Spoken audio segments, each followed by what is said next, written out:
Hi everybody!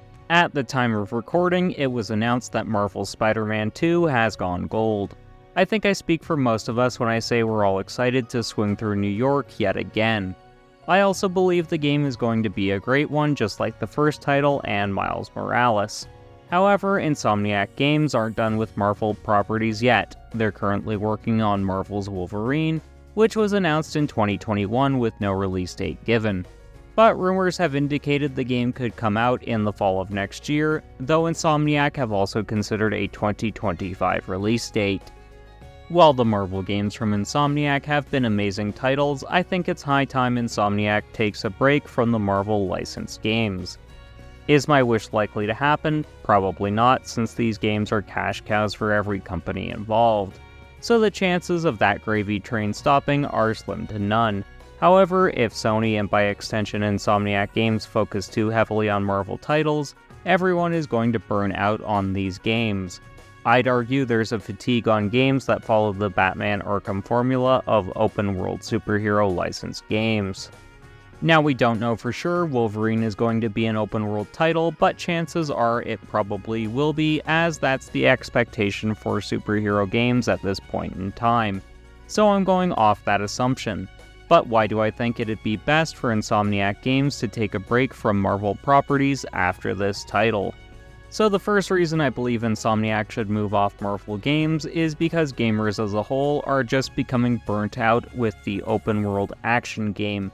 That type of game just reached saturation point during the previous generation, and that has continued into this one. So the chances are high Insomniac's core audience are going to want some other experiences. And if you look at Insomniac as a developer, they're super versatile, as they're always changing what types of games they make.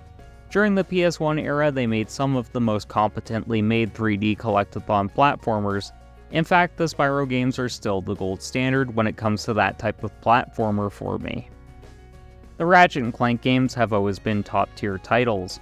Also, they probably existed before Ratchet & Clank, but for me it was the first title I ran across that was a hybrid of third-person shooter and 3D collectathon platformer. But I've always found the Ratchet franchise to be really fun experiences and some of the most unique games I've ever played. Also, now that the hardware is finally capable of Insomniac's ambitions, the games really do look like Pixar or DreamWorks films, and that's a really good thing, at least in my eyes. Then they have games like the Resistance series, which are so fun I actually enjoy playing them despite not really enjoying first-person shooters. That's also glossing over Sunset Overdrive. I'd argue Sunset Overdrive has most of the DNA found in the Spider-Man games they've developed. It's almost like it was a proof of concept so they could work on the Spider-Man titles. Basically, what I'm trying to say is Insomniac are such a versatile studio they can tackle pretty much any genre of game they want to, and it'll come out relatively well. If they get pigeonholed into just the Marvel studio, that is going to seriously limit their creativity, and that's a sad thing. Insomniac is such a premier studio they shouldn't be turned into what amounts to Sony's equivalent of the Call of Duty mines. Seriously, Activision Blizzard have so many of their cool studios just working on those titles. Insomniac are such a premier studio, they cost Sony a staggering $229 million. That's a lot of money to spend if the studio is just going to focus on Marvel licensed titles. Insomniac are at their best when they have complete creative freedom. Now, I'm not saying they don't have that with their Marvel titles, but considering they're beholden to not only their parent company in Sony, they're also beholden to Marvel and its parent company Disney. Basically, if management changes on the Disney side, things could go sour and fast if they get too controlling. Which brings me on to my next point, creative stagnation. Let's face it, when you're in your job for any length of time, things are going to start to feel like a grind because you're basically doing the same tasks day after day, week after week, year after year. Which will lead to burnout, which is something that needs to be taken more seriously than it is. Recent studies have shown burnout numbers are on the rise. Also, burnout tends to lead to massive turnover for employees, which is a bad thing. This was actually an issue with Insomniac Games during their early days when they were a much smaller studio. Burnout was terrible, and crunch culture was a massive issue. So much so, they were living up to the condition the studio was named after. Some programmers and other employees were actually crunching so badly they were sleeping at the office just to get more work in. Things are getting better in the industry to reduce crunch culture, as it's no longer seen as a badge of honor to crunch so heavily. This is a good thing, however, more things need to be done to improve crunch culture further and reduce the amount of burnout. Of course, all game studios are going to crunch to reach deadlines for games. This tangent hasn't exactly been related to this type of burnout I'm ultimately discussing in this point, so let's get back to it. What I'm trying to convey is this: if Insomniac continues making Marvel games exclusively or near exclusively, not only are their employees going to become fatigued on the genre and the topic, their fans will as well. To combat that, Insomniac need to, at minimum, add in Ratchet & Clank titles to keep things fresh. At present, Insomniac is comprised of 2 studios. Their flagship, which is located in Burbank, California, and their newer second studio located in Durham, North Carolina. The Carolina studio opened its doors in 2008. The second studio primarily focused on Ratchet & Clank titles during the PlayStation 3 era. What I'm getting at is, to avoid burnout, Insomniac is going to have to leverage their second studio. Have one focus on a Marvel title if that's the direction they decide to go, and have the other studio focus on something else that isn't Marvel related at all.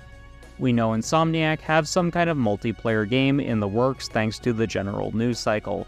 I've got a video in the works that'll cover that, so if you want to see that video, don't forget to subscribe to the channel and ring the notification bell. Either way, by alternating projects between the 2 studios, not only will rotating games around reduce burnout from employees, but it'll also reduce potential fatigue with its player base. So if Insomniac did incorporate my idea, what would the company's release schedule look like? So for my third point, we're going to discuss what the roster of games could look like and the potential release schedule for those games. With the PS5 running x86 architecture just like the PS4, this in theory should reduce the time needed to produce games for the system, as Sony's in-house studios are now all used to developing for that type of hardware, as are the majority of third-party studios at this point in time. I'd argue that's why Insomniac already have 2 games on the platform and the soon-to-be-released Marvel's Spider-Man 2, thus totaling 3 games over 3 years for the PS5. We have 2020's Miles Morales, 2021's Rift Apart, and this year's Spider-Man 2.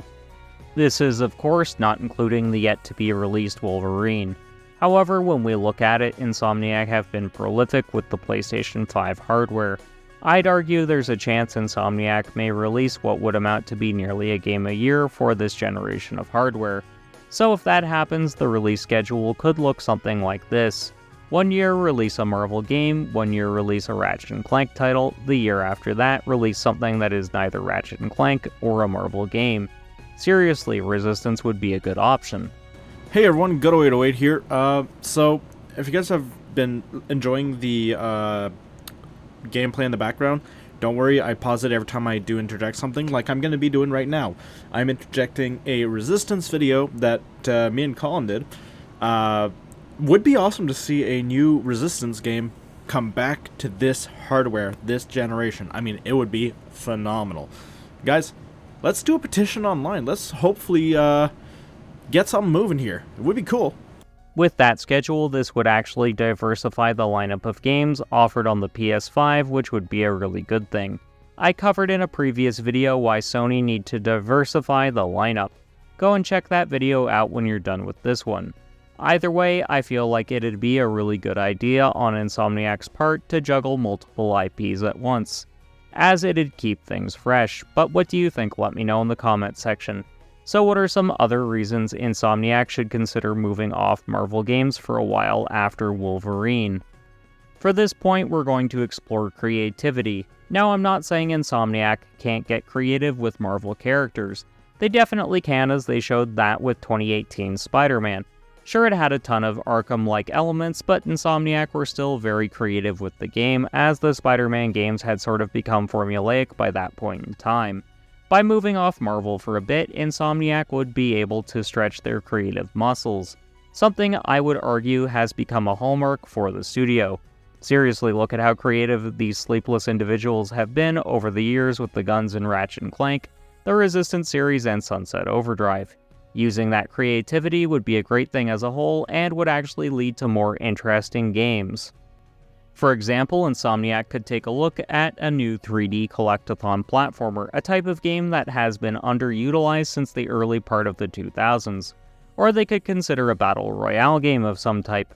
Ratchet & Clank had arena shooter elements during the PS2 days for its online multiplayer, and the Resistance series could actually work incredibly well as a battle royale. If you're interested in me tackling the topic of Resistance as a battle royale, let me know in the comments section. Basically, the potential is limitless in what Insomniac could do if they move away from Marvel for a little while. Also, let's face it, if Marvel games were given a short break, there's a whole lot more Insomniac could do with Marvel characters. They don't just have to stick to characters like Spider-Man or Wolverine. There are literally tons of superheroes the studio could tackle, and they could do some really unique things with them. Seriously, imagine what they could do with heroes like Doctor Strange. The character has appeared in a number of other Marvel video games, but he has never appeared in his own, because there hasn't been a baseline established for what a Doctor Strange video game could be. Almost anything could be attempted. Also, Doctor Strange is a character who's one of Marvel's trippier characters, so they could do a lot of things with that. Also, with Doctor Strange being focused on horror elements at times, Insomniac could really stretch their muscles. During the PS3 era, the studio could get downright creepy with what they accomplished during the Resistance franchise, so the company can clearly do horror well, and a horror-centric superhero game is something that has my attention. Speaking of things that have my attention, go to When Are We Doing That podcast about superheroes we'd love to see get the video game treatment. Also, give your editing services a plug.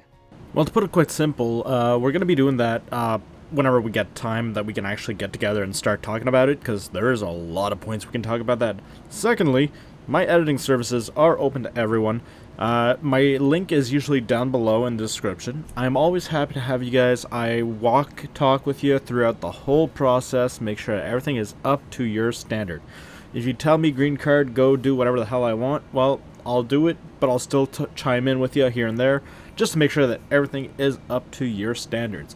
So, again, if you guys want to email me, ask me about anything, link will be down in the description. I don't remember if Colin has my Discord, but my professional Discord, I can leave it to him and he can put it down there. So keep an eye out for that, guys. And we do have a lot of sales going on for those editing services. So, guys, join in, have fun, and I'll see y'all later. So those were my 5 thoughts on why Insomniac Games should move off Marvel for a while. But what are your thoughts? Would you like a break from Marvel properties for a bit? Let me know in the comment section, and don't forget to like and subscribe. Liked this video? Why not check out 2 of my previous ones? They'll be popping up on screen now. One is a video on why Resistance needs to return.